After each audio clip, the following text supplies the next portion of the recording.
Një ndeshje kampionatit të moshave U16 e zhvilluar në Shkodër mes ekipit Vendas dhe skuadrës së Vorës është shoqëruar me polemika dhe pretendime për një vendim të gabuar të arbitrit.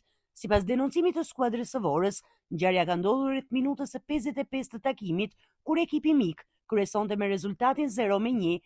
Pas një goditjeje e dënimi dhe një momenti të dyshimit pranë zonës së portës, topi është larguar nga mbrojtja e Vorës.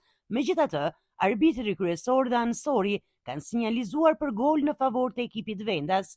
Ky vendim ka shkaktuar reagimin e menjëhershëm të lojtarëve dhe stafit të Vorës, të cilët kanë protestuar duke pretenduar se topi nuk e ka kaluar vijën fatale të portës.